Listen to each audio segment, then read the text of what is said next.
So I'm sure that if a few others are still to join, they can do so during this very short introduction, and welcome to you all. We're recording today so that we can share it for future participants who couldn't make it with us today. So I hope you're happy with that. Please switch your cameras off if you're not. And there are three things really just to say to you this morning. First of all is thank you very much for joining us on this journey. And it's very much a journey in which we need to bring together people with all sorts of skills and expertise and insights to learn together and develop these opportunities together. Riverwoods, as many of you know, is a Scotland-wide vision for a network of thriving riverbank woodlands and healthy, resilient river systems. But one very important component of this big partnership initiative is to think about new ways of financing riparian restoration and the associated nature restoration that can deliver so many benefits. We know that the riparian zone is particularly important for delivering a disproportionately high range of benefits for the amount of land that it takes up, but we're also thinking at an ecosystem scale, and obviously everything is ultimately connected. So thank you for giving up some time this morning.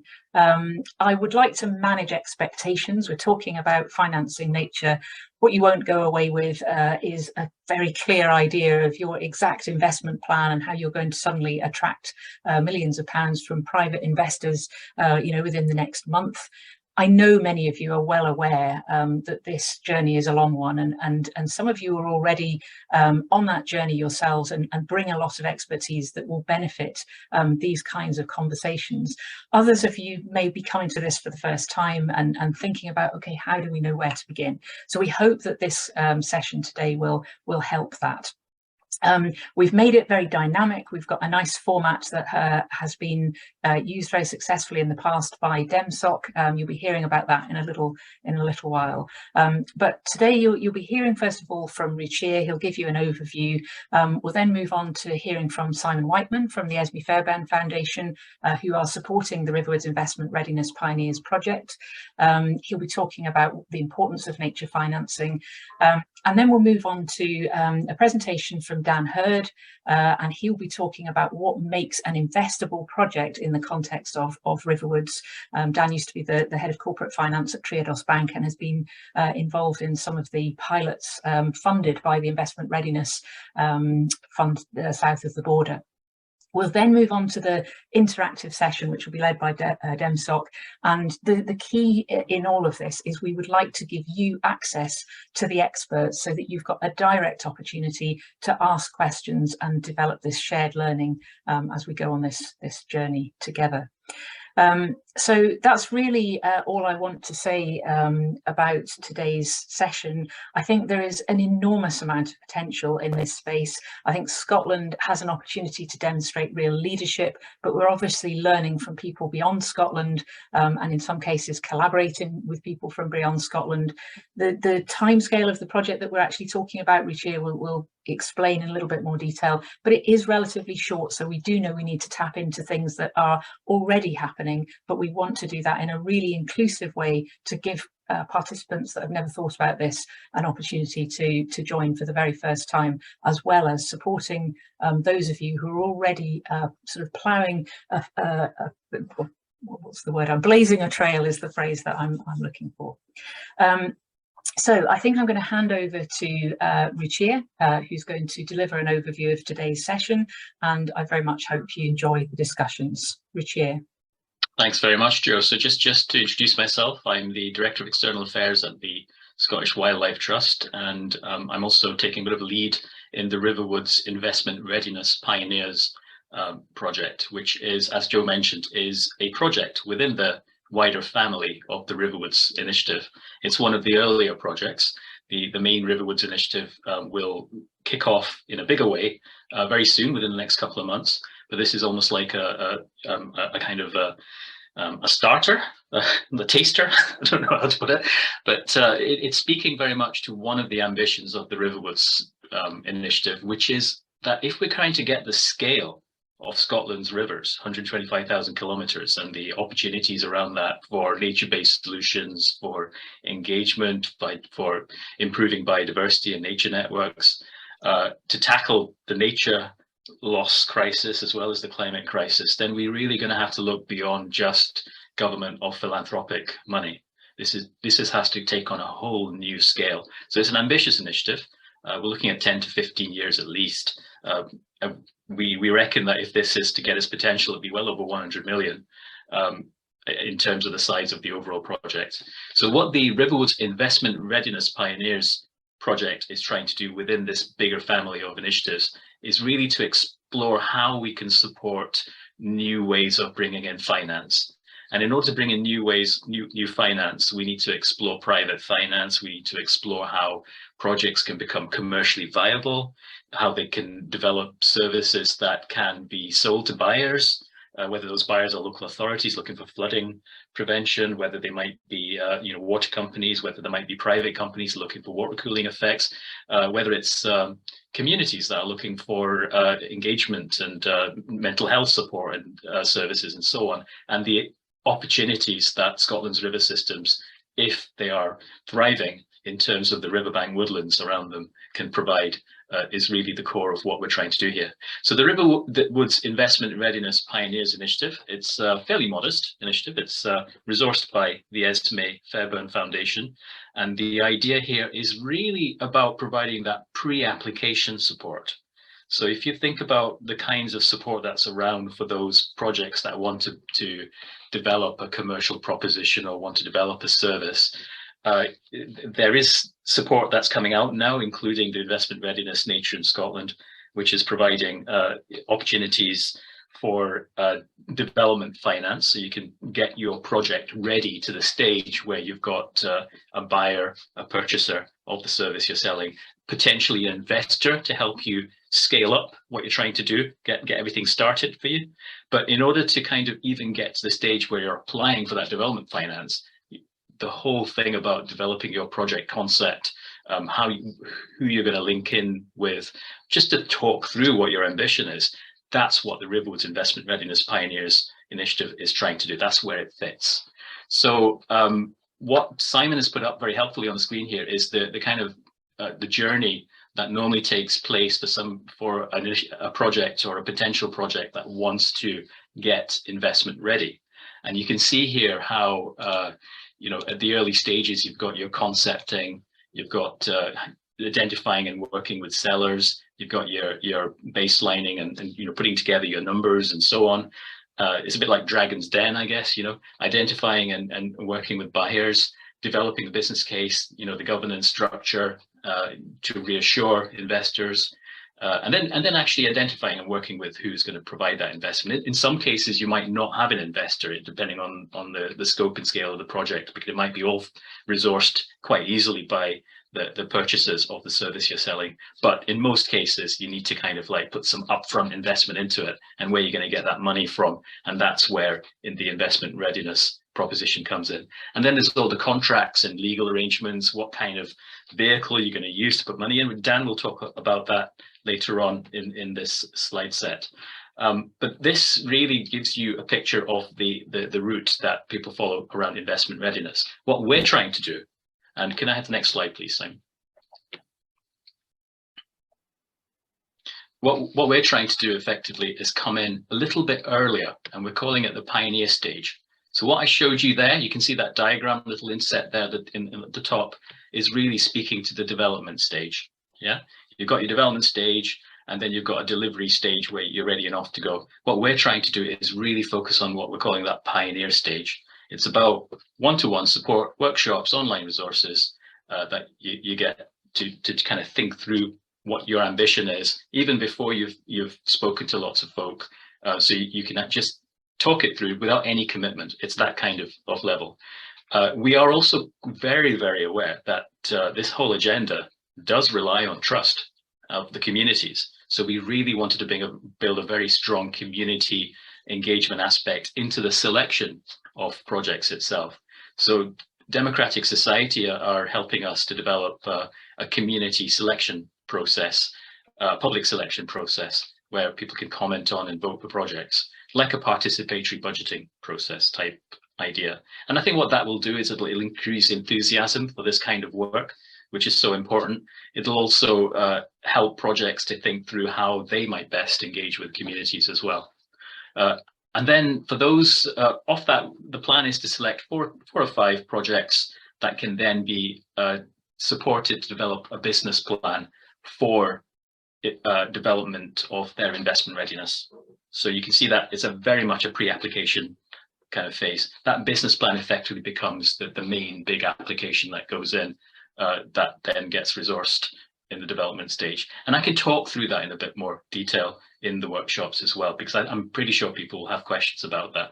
But the main takeaway I would suggest to you is that this really is trying to fit itself before the stage where you have to submit some kind of application to get some money in order to become investment ready. This is before that. It's really about the support side of it. And the rationale for that is quite simple. We're trying to make sure that we widen the field of potential projects, of people that people that might be interested in putting together a project, not to be frightened off by the whole development stage and all the legal stuff and all the business plans and all that kind of stuff, but to just talk through things at an earlier stage. We also want to foster a little bit of collaboration as well. So we might have a community development trust that pops up and says, look, we're interested, but we have no idea how to deliver this stuff. We might have somebody who can do quite good restoration projects, but has no idea how to engage the community. We can link them together. There will be landowners out there that are quite keen to do some good biodiversity work in their area, or they want to kind of get the benefits of water pooling in their area. There might be salmon fisheries that can see the benefits of the salmon life cycle, but want to link in. So what we can also provide is a way of linking together different interests around this, and that's what this pioneer stage is really all about.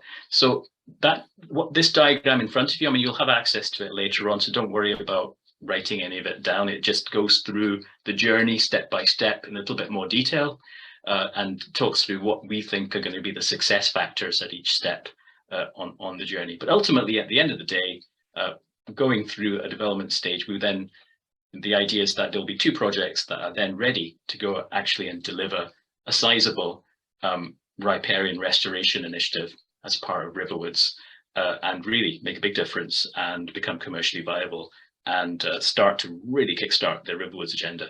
So that's the broad outline there. I'll talk you through a little bit about the timescales, because I think that's something that everyone gets a little bit worried about. I think we mentioned at the start that it's a tight timescale.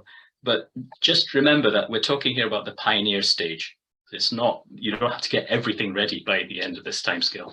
So in terms of the timescale, we've got at the moment an opportunity to register your interest. All that does, registering interest, is flags to us that that you would like to get some support, or you may even want to find out who you can connect with, or you might just want to chat through what you're doing. So it's very simple. There is a form involved, but it's a very simple form just for us to kind of keep ourselves right in providing support. No commitments whatsoever. We're planning to kind of run that expression of interest up until the end of September. But of course, if you wanted to skip that stage completely and go straight to the community selection, that's fine as well. However, just to keep us right, we're asking you to fill in an expression of interest, and that's what you'll find when you go onto the Riverwoods website for this project. We've provided a whole range of resources to give you a sense of what's possible, get inspired, what kinds of things you might need to think about to get planning. And of course, we're providing some free mentoring support in a range of ways. And all of that is listed on the website. We're very lucky here to have Dan Hurd as well, who's providing specific support around how you can think through the finance aspects of this, and building on all of his experience at Triodos supporting the river restoration projects that were funded by DEFRA and through the in England, which are still currently running. So just running through the timescales, the kind of submission deadline to put yourself forward for that participatory community selection process is the end of October the 31st. Once you put that in, you can put it in earlier, of course, but that's the deadline. Once you put it in, then that gives an opportunity for the general public or the various community groups that we're targeting through this to be able to come in, have a look through what's on there, see what kind of projects are up. They will then be able to make comments on that. You can reply to those comments. It'll all be curated to make sure it's all healthy commenting and so on. And then there will also be an opportunity within that for you to reply to those comments. And ultimately, by the end of November, we will be looking to get votes in from the communities and the general public of the projects that have been listed there.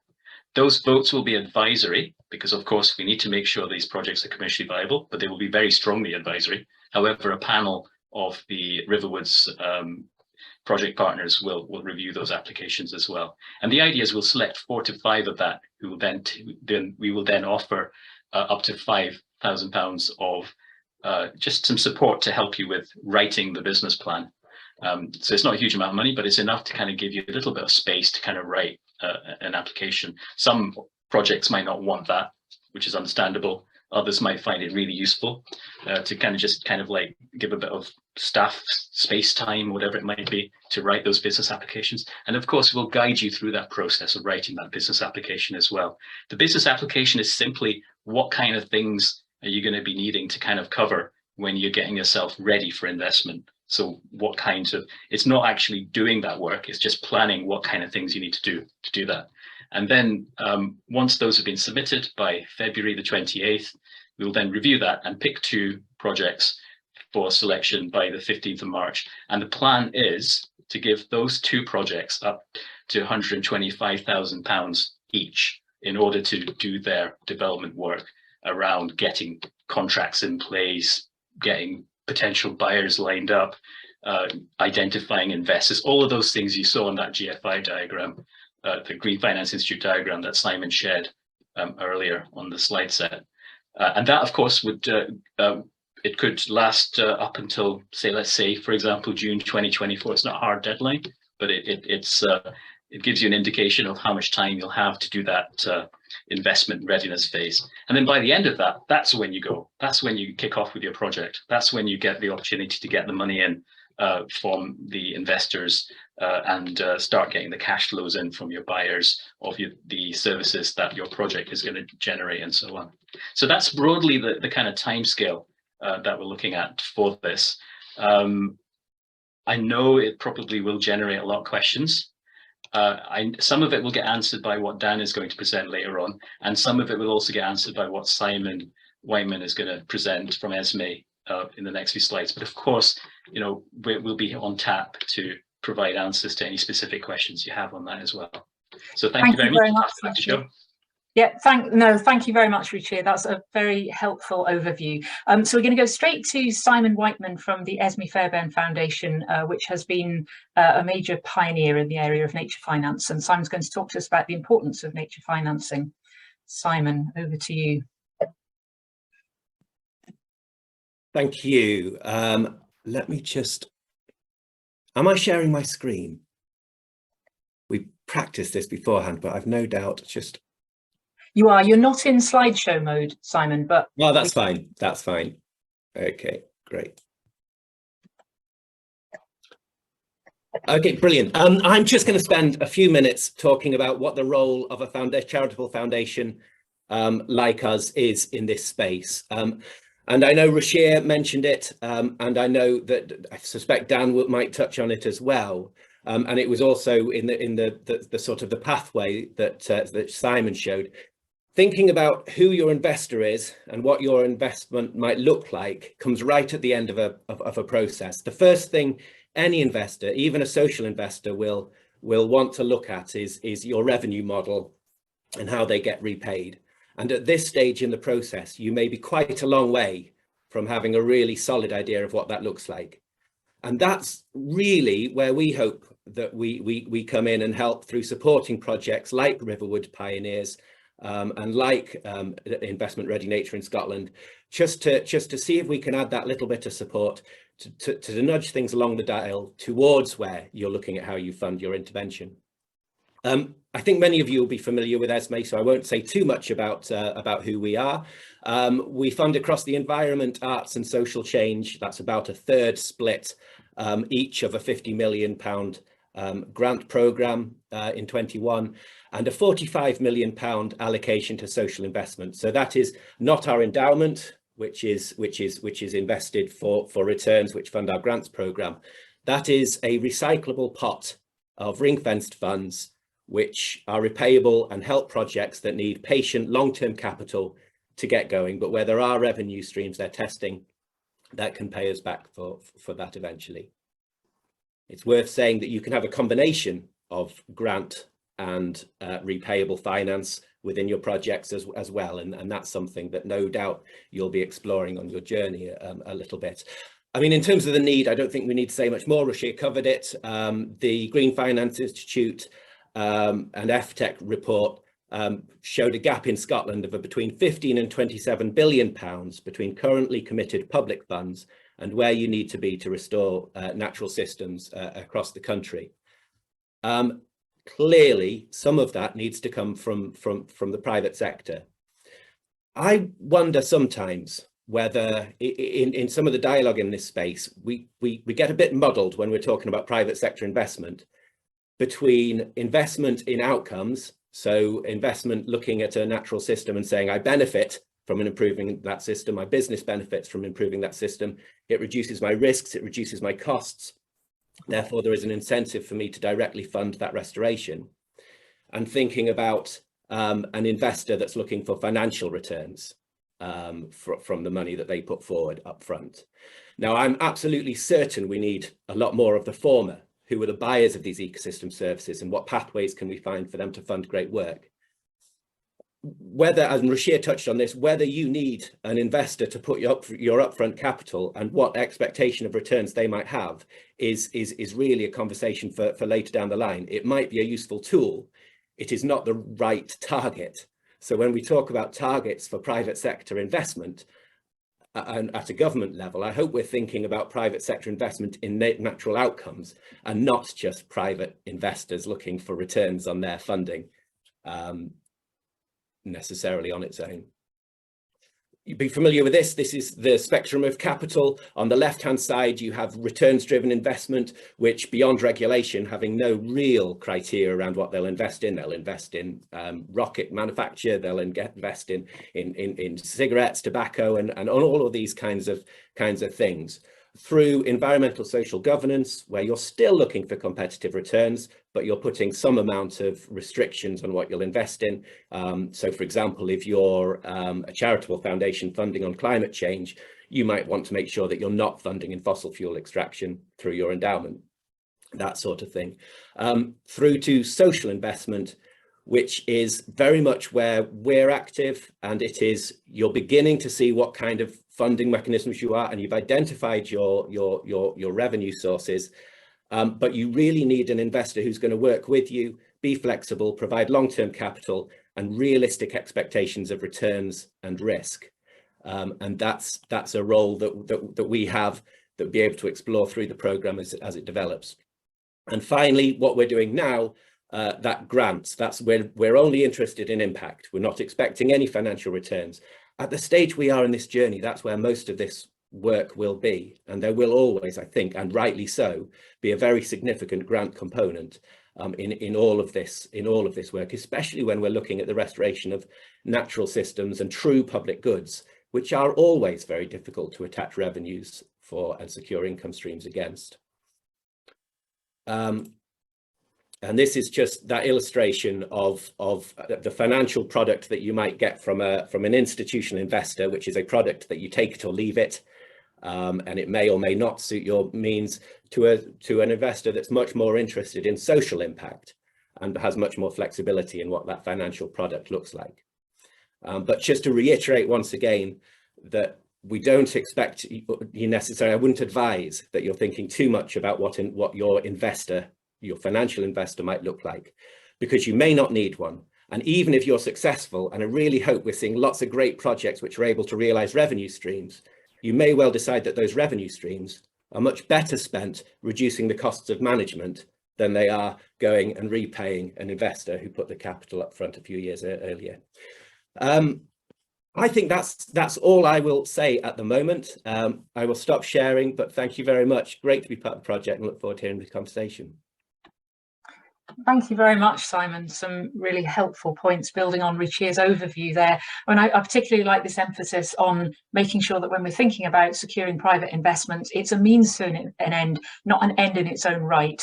And there are situations where if you don't require a massive amount of upfront capital, then it's not necessarily the investors you need to focus on, it's the buyers of those revenue streams. And that's probably the perfect segue into the next presentation, which is from Dan Hurd, and Dan is brilliant at making this distinction very clearly, and it is something that confuses people. But Dan is going to talk about what makes an investable Riverwoods project. So Dan, over to you. Thank you, Joe. Good morning, everyone. It's great to see so many organisations here. I'm self-employed now, a nature-based investment consultant, and I'm providing support to the Riverwoods programme via the Esmée Fairbairn Foundation. So it's a great proposition, and I'm very pleased to be part of it, and hopefully supporting some of you in putting applications in over the next few months. Just move on to the next slide, please, Simon. So my involvement in nature-based investment started about 3 years ago in England, where the English government, like the Scottish government, sort of had the same ambition. We need to accelerate nature restoration, and is that going to be possible through developing business models which can bring in private finance? And as Simon has just said, that private finance could be payments for ecosystem services by large corporates, or it could be investment by private investment funds. You know, there's a whole spectrum there. So what we did was very similar to Riverwoods, really, was say, well, we need to start somewhere, and let's try and identify 4 pilot projects where we can do some learning, because none of these business models currently exist. So we've got to start somewhere. We've got to try and identify what the hurdles are and how we overcome them. So we identified, after a selection process of about 15, 20 projects, these 4 projects to work on as pilots. And they were funded by DEFRA, the Environment Agency, and Esmée. And all 4 were quite different, actually. The first one is a natural flood management project in the Forest of Bowland, put forward by the Rivers Trust. The second one is a peat restoration project in the Peak District, put forward by the Peak District National Park Authority. The third one was a ecotourism and salt marsh restoration projects in West Devon, put forward by the Devon Wildlife Trust. And the fourth one was a farmer-led project all about nutrient reduction in Poole Harbour. So we had 4 different geographies, 4 different landscapes, 2 of them led by NGOs, 1 by a local authority effectively, 1 by a group of landowners. And the idea of these pilots is you do the learning and find out what works and what barriers need to be overcome. Now, what gives me a bit of confidence is that the Rivers Trust project has now successfully completed. We have raised £1.5 million of private money to fund a natural flood management project in the Forest of Bowland. And we've got a load of buyers of natural flood management signing up for a potentially a 50-year contract. It's initially a 9-year contract to pay for reduced flood risk reduction. So we've actually gone through that whole process over 18 months of working out all the contracting between all the various parties, engaging all the landowners, engaging buyers, bringing private investment in. That says to me this can be done. And there's a lot of learning that comes from that, which hopefully we can use on future projects, including Riverwoods. On to the next slide, please. I'm going to give you a few tips, and rest assured, I spend 90% of my time working on projects, mainly in England, actually. So I'm working on about 7 or 8 projects, some of them with the Rivers Trust and other NGOs. And I am scratching my head all the time about how you actually make these things work. So literally, I don't have all the answers. There isn't a playbook for this. Rest assured, all of you are thinking putting an application in for Riverwoods. We're not expecting you to have a complete package of all this up together. We're looking really for the kernel of a really good idea and for evidence that you've engaged and thought through what you need to do to make this potentially investable. So my number 1 tip would be to identify and map out the roles of all the stakeholders you need to talk to deliver a riverine habitat restoration in Scotland. And the essential conversations you probably need to have are surely with landowners. I mean, you might be a landowner yourselves, but you might be a community group, you might be a local authority, but ultimately somebody's going to host the land on which you're going to do the riverine planting. So some sort of engagement with the landowner, some sort of agreement that we want to see a project done in this area, that really you should have done that, or you should be doing that. The second one is identifying the ecosystem services, the benefits of a Riverwoods project. And by ecosystem services, I mean things like carbon sequestration, increased biodiversity, improved water quality, cooling of water for fish, for example. It could be natural flood management, like that has high value to communities at risk of flooding. So identifying all the benefits of actually doing your project, and then thinking about who might have the potential to buy those benefits. So your starting point really is thinking about this in a very business-like way. You're effectively setting up a new business here in the environment. And for a new business, you need to have some products or services. You need to identify some buyers of those services, and you need a landowner who is effectively your supplier who will host your project. And as Joe, Rashir and Simon have said, at a later date, you might consider, where you might go to get upfront investment for that. You may not even need upfront investment for it if the buyers are willing to pay, from day one. So don't get too hung up on investors. So that would be my first point, is focus on those key stakeholder discussions alongside putting your application into Riverwoods. So next slide, please, Simon. And this is just to re-emphasize that point and re-emphasize a really important distinction that Simon made very well. There is a big difference between a buyer of ecosystem services, which might be a large corporate wanting to buy carbon, or a local authority wanting to buy reduced flood risk, or an angling society wanting to buy improved river conditions, which will improve their fishing. So the buyers create the revenue streams for the projects, and that is the absolute key to this whole sector. An investor, when we talk about investors, they may well be a bank or an investment fund who might provide some upfront, who basically going to sell you some money and want a return on it. So you can see from what we've all just said and what I've just said that the focus on the buyers is the important thing. No investor is going to invest in a project which doesn't have any revenue, in the same way that no bank is going to lend you your new business money if you don't have any customers or a product. So the focus really should be at this stage on what those ecosystem services are and who might buy them. So next slide, please, Simon. So with that in mind, you really need to work out how you access your revenue stream. You might have a good vision of what you'd like to do in your local landscape, but really it's worth sitting down and thinking, right, what benefits will come from this project? How will we evidence, measure and monitor those? And how can we package those up with a view to going to talk to buyers of those services? And then what support might you need from specialist consultants? Do you need some hydrological modelling done? Do you need support from somebody like myself, or other advisors in terms of putting a presentation together and going and talking to potential buyers? Can the Riverwoods support package help you do this? So that's the starting point. Look at the revenue streams. If you can identify a revenue stream and some buyers and have a willing landlord, you have the makings of a good project. It won't be easy, but that's the starting point. Next slide, please, son. So when you're putting your project budget together, I mean, at the initial stage, you're putting an application in, you're going to get potentially, if you're successful, maybe 5-6 grand of funding and some additional support from the whole Riverwoods team. So there is a lot more support actually around the Riverwoods proposition than we had in some of the other schemes in England. So I think this is really well put together, this whole programme. So there's a lot of help out there for you. And we're not expecting to have all the answers. In fact, the experts won't have all the answers either. So it's a very collaborative sort of process. But probably ultimately, if you're successful in being one of the 2 Riverwoods Pioneers projects, you're probably going to need a budget of 100 to 150k, and it'll probably take 12 to 18 months to actually put the project together. That's the realistic sort of level of funding needed. And this is from experience we've had in England. In England now, following those first 4 pilots, the DEFRA have launched a £10 million Natural Environment Investment Readiness Fund, and there are now about 80 projects in England currently being funded, each with about 100k of funding, developing all these different projects in all these different landscapes. So there's real momentum in this whole sector, and it's a very exciting time. I would suggest you all to be really going for this and thinking it's the art of the possible, really. So next slide, please, Simon.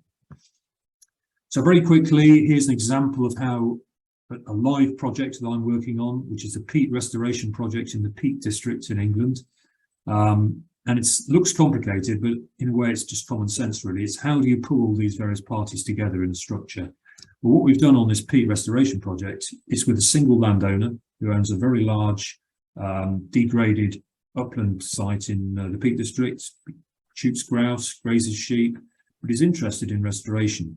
So what we've done is we've established a community interest company, and we've negotiated a contract with that landowner where we're saying to the landowner, we will fund the complete restoration of your site.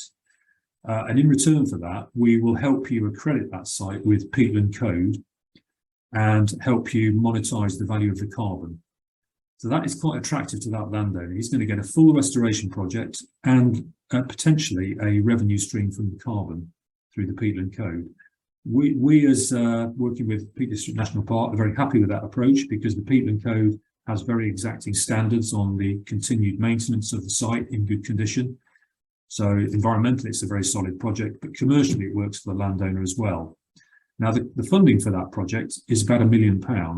And if all the carbon belongs to the landowner, the question is, how do we fund and repay that £1 million?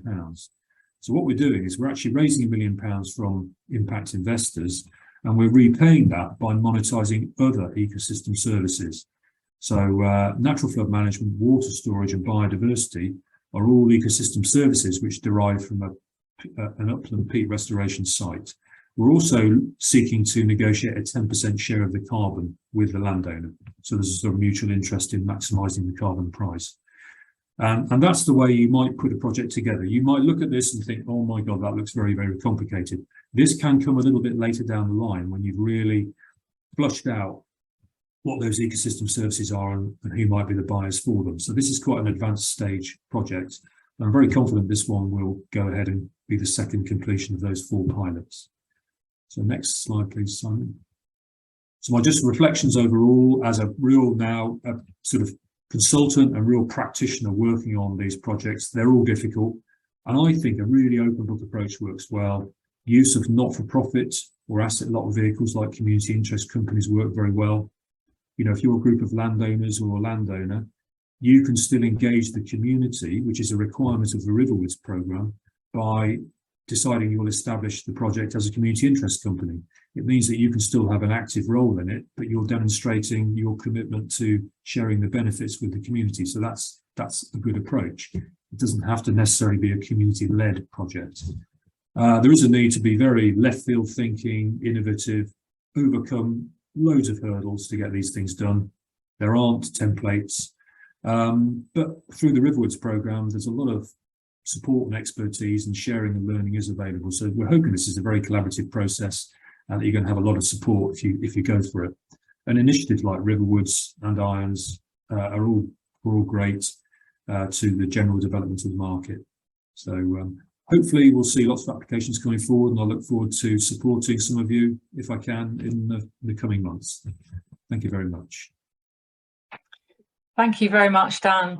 I think that series of slides, and particularly those 3 tips, will be something that I'm sure people will find value in going back to again afterwards, and is a really, really helpful framing for this journey that we're all on. So we're really lucky to have all of these people working on this project. I realised at the beginning that I didn't actually introduce myself, but you probably noticed on the slides. So I'm Jo Pike, I'm the Chief Executive of the Scottish Wildlife Trust. The Scottish Wildlife Trust is currently the lead partner in Riverwoods, but our long-term vision is that you know, we won't be the sole leaders in this. It's far too big for that, and as you can see, leadership is already coming from multiple places, so that's what makes this so exciting. So I'm going to hand over for the next section of this meeting, which is the interactive part, to Rachel from DEMSOC. And we've been delighted to have the involvement of DEMSOC in this process, because all of the partners in Riverwoods are very committed to doing this in a very inclusive way. So that's all for me today. You'll be hearing from Ruchir again at the end, but I'll hand over now to Rachel. Hi everyone, as Joe said, I'm Rachel from the Democratic Society, and we're really excited to be part of this initiative and supporting community collaboration and partnership working as we move forward with proposals. What we're going to do now is give you the opportunity to speak to each other, offer some kind of peer support, maybe explore partnership opportunities, and also think about what questions are still remaining. So we have people from lots of different types of organizations, and so you might be able to answer questions yourselves in your breakout rooms, but we do still have our experts on tap. So once we put you into breakout rooms, have a chat, and you've each got a facilitator there as well. If you have a very specific question, let your facilitator know and they can bring in the expert. So just as a heads up, our experts on tap are Rashir, who you've already met, and Rashir will tell you his area of expertise for this session. I suppose for me, it's more about the collaboration and engagement aspects. And yeah, I'll leave it there. Thank you. And Simon, who again we've already heard from. Simon, your area of expertise for questions? If I have one, Rachel, it's probably the role of foundations and early phase sort of funding support for these initiatives. Thank you. We've got Dan, who you just heard from. Dan, want to give us a headline? Yeah, I think mine is all about how you might put together a project and how you might prioritise what you do leading up to making it investment ready. Great, thank you. We have Kate from DemSoc. Hi there. Focused on community engagement, expanded and meaningful participation in design and decision processes that shape our lives. Also partnership governance, and also bringing together communities and institutions to share power, access and knowledge. Thanks. Amazing, thank you, Kate. And we've also got Patrick from Nature Scott. Hi everyone. So I'm leading on the Irons initiative on Nature Scott's side. So bringing my expertise in terms of green finance, I guess, or investment banking. Okay, brilliant. So we're going to be opening breakout rooms now. We've got about 20-25 minutes. So I hope you all have lots of fantastic conversations over the next while.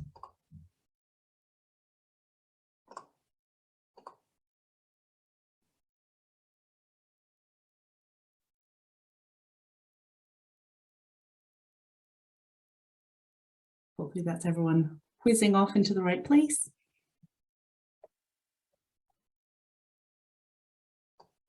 See from this slide that there are opportunities for follow-up, quite a lot of opportunities for follow-up, and there are also some events that are coming up that we thought we would highlight to you, which would help you to think through if you're planning a project, how it fits in with what else is happening.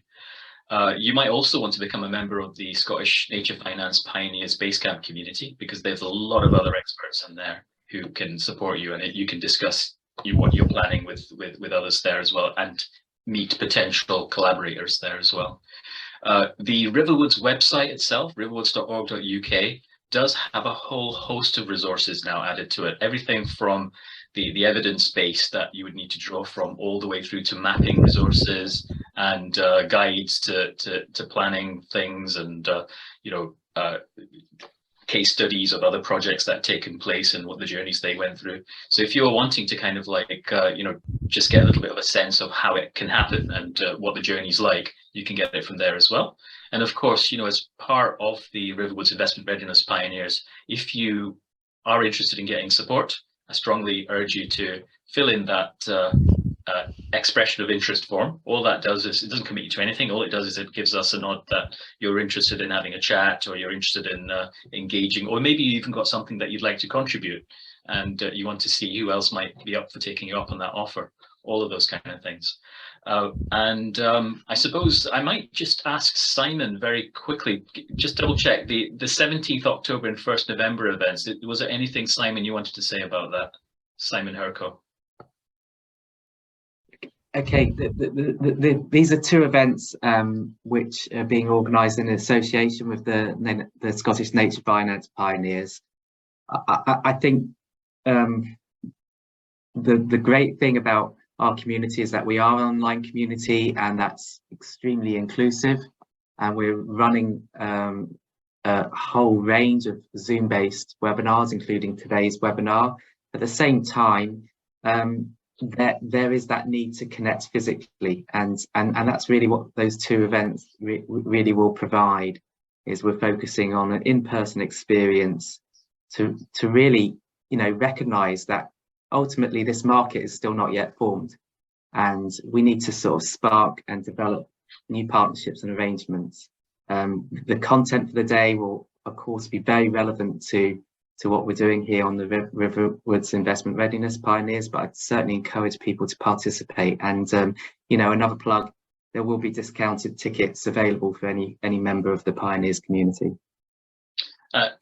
Just to add that all of the recording from today's session, which was of course for the main sessions, not the breakouts, will be available on the Riverwoods website. So you can go and watch a recap on some of it if you want to kind of like just check something you might have missed, and you can also of course share that with others as well.